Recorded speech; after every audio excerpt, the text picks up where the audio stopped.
Olá, muito bem-vindos e bem-vindas ao nosso Simplesmente Servos e Servas, nosso espaço de conhecimento enquanto família Ibemeyer. Nosso entrevistado de hoje, o irmão Nelson, conhecido mais por Nelsinho. Bem-vindo, irmão Nelson. Olá, pastor. Olá, igreja. É um prazer estar aqui, poder conversar, bater um papo e aprender também. Fale-nos um pouco sobre você. Bom, pastor, eu tenho 54 anos, não venho de uma família evangélica, de toda a minha família eu sou o único, né? 3 filhos, eu sou o mais novo, cheguei ao Meyer já tem pelo menos uns 25 anos e nesse tempo tenho aprendido a cada dia um pouco mais. Sou uma pessoa simples, não tenho muito luxo e pretendo, na simplicidade, aprender e passar um pouco do amor de Deus. Hoje você tem atuado à frente no Ministério Luz na Calçada, né, atuando na área de evangelismo e missões, agora fazendo parte do nosso Conselho Deliberativo. Mas, se bem me lembro, você começou na parte de som. Eu, quando comecei a frequentar a Igreja Batista do Meyer, não era decidido a seguir a Cristo, não conhecia, tinha um certo ranço quanto a isso, mas, através da dor, eu acabei me chegando e fui me aproximando da igreja. Decidi que não queria ficar sentado ou ser mais um ao banco. Eu gostaria, já que em tudo que tinha ouvido até então, poderia, com as minhas mãos e a questão de saber, de conhecimento ou de aprender, se eu tivesse vontade, poderia colocar essas mãos para poder trabalhar. Em gratidão a tudo que Deus fez por mim na cruz sem eu mesmo merecer. Então resolvi, através do som, começar a aprender um pouco e assim entrar e servir a Cristo. E como você chegou à Luz na Calçada? O Luz na Calçada foi um misto de compaixão mesmo, pois desde criança eu sempre fui de entrar nas brigas por aqueles que não tinham ninguém lutando por ele. Eu me lembro bem, quando pequeno, tinha um menino que era mesmo top que eu em idade e estatura, éramos magrinhos, pequenos, e muitos acabavam batendo e judiando dele, e eu entrava na briga porque não aceitava isso. Quando fui para o Luz na Calçada, eu fui para poder ver o que acontecia com esse povo que estava à margem de tudo, à margem da sociedade, enfim. E quando eu entrei a primeira vez dentro de uma Cracolândia, ali eu fiquei parado, estático, observando aquilo tudo que estava ao meu redor e vendo uma miséria, então, inimaginável para mim. E vi que aquelas pessoas que estavam ali, elas não só necessitavam da minha ajuda, das minhas mãos, mas necessitavam conhecer realmente ou voltar a lembrar do amor de Cristo dado por eles na cruz. Então, eu resolvi me dedicar a esse ministério, a seguir realmente e ir ao encontro dessas vidas. Para alguns, Luz na Calçada se esgota num lanche, num sanduíche e num refrigerante, mas não é isso. De forma alguma. Nós temos uma máxima lá, uma frase que a gente costuma dizer que quando termina uma saída, já está começando a próxima.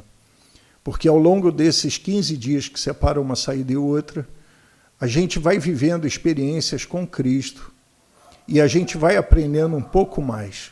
A gente vai trazendo essas pessoas que querem da última saída, que se decidiram por uma ajuda, um encaminhamento. A gente vai aprendendo como lidar, como fazer para que essa pessoa receba o nosso apoio e o nosso encaminhamento.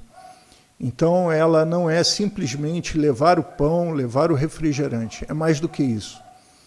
materializar o amor de Deus através da entrega, não só do pão e do refrigerante, mas da oração, da palavra.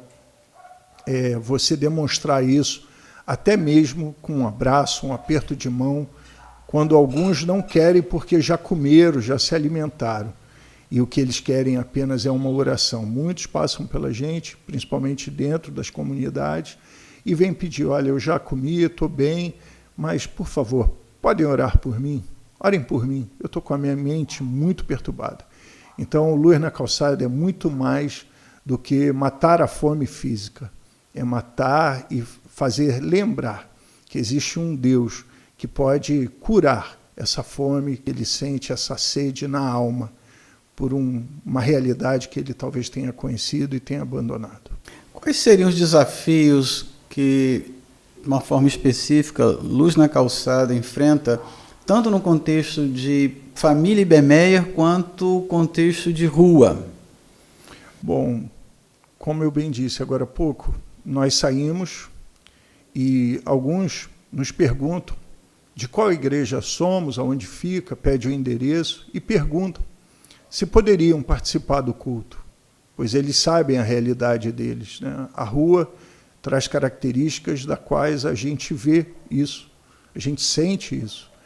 Então, quando a gente convida para que eles venham até a igreja para assistir o culto, e em algumas oportunidades, algumas pessoas me veem ali, o culto já iniciado, todo do lado de fora, eu estou aguardando sempre esses irmãos para que eles venham assistir e ouvir a palavra de Deus.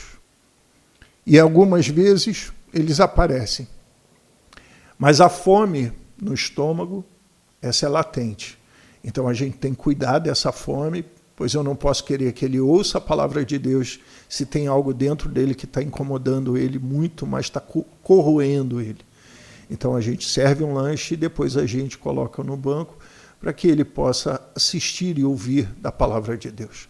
E são experiências únicas. E isso, quando a nossa membresia, alguns reagem de uma forma, na qual acolhem, apertam a mão, dão boas-vindas, e infelizmente algumas pessoas acabam virando os olhos ou não gostando da proximidade que essas pessoas que são da rua, mas são iguais a nós, e elas adentram a igreja e por terem um odor ou um forte cheiro, eles não aceitam ou não querem isso naquele momento. Só que a realidade é outra. E por eu vê-los como iguais a mim, não diferindo em nada, a não ser pelo aspecto físico, eu fico incomodado em ver que alguns irmãos não entendem que esses têm mais direito até do que nós que estamos ali com banho tomado, café da manhã, ou seja o que for no estômago, sem fome, mas eles é que são os necessitados muito mais do que eu. Então, eu sinto muito por essas pessoas, ou esses irmãos que ainda não entenderam que o Evangelho é muito mais do que ir aos dias marcados para ouvir a palavra de Deus. Talvez alguns dos nossos membros da igreja não participem com medo, achando que chegar na Cracolândia serão assaltados, vão botar para correr, não poderão entrar por alguma atividade criminosa, e não é isso que tem acontecido, né? Pode falar um pouquinho do... O tempo eu sempre deixo nas mãos de Deus. Se eu limitar o tempo, eu estou limitando a atuação de Deus. E eu sei pelas saídas, e por cada saída não ser igual uma a outra, que o poder do Espírito está atuando ali. E está ajudando ao nosso favor mesmo. Então, quando a gente entra nessas localidades, mesmo usando uma aliança, um cordão, um relógio, eles não nos enxergam como pessoas na qual vão fazer com que dê bens para eles da forma como eles até então imaginam, que seja subtraindo isso. Não, de forma alguma. Eles respeitam, porque eles sabem que é a igreja que está chegando ali.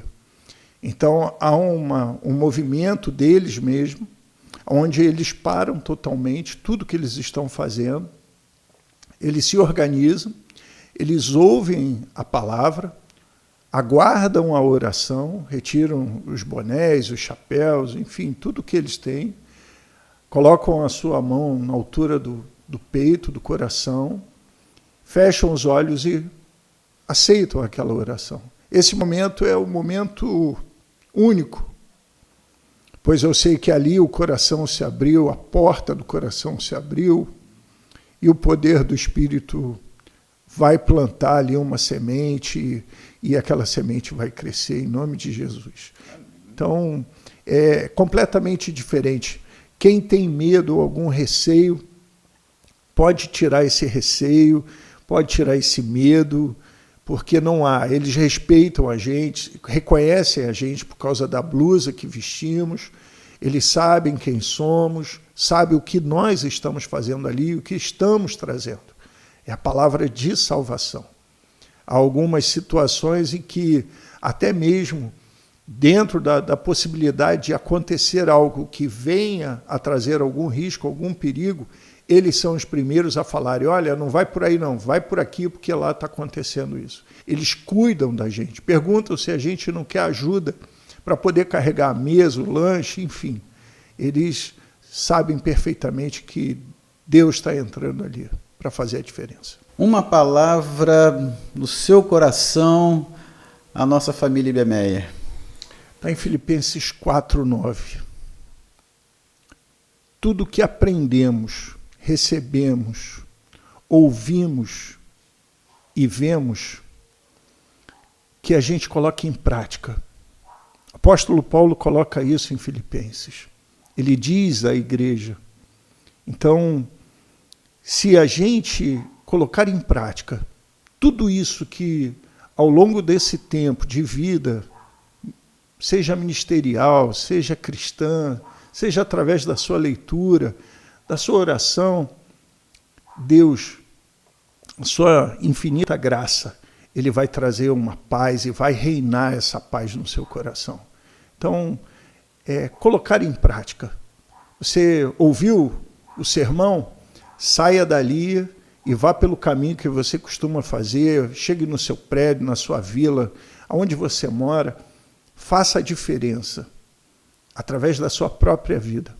Já vai ser o evangelho puro ali, modificando a tua vida, e aquele que te conhecia, ele vai olhar para você e vai ver você uma nova criatura. Essa é a minha vontade, é meu desejo, a minha oração a todos os dias. Que as pessoas vejam em mim, se possível, mas se não, que olhem para as pessoas, mas façam isso de todo o coração. Amém. Querida família Ibemeia, você que participa conosco deste encontro, ministre compaixão e até nosso próximo Simplesmente Servos e Servas.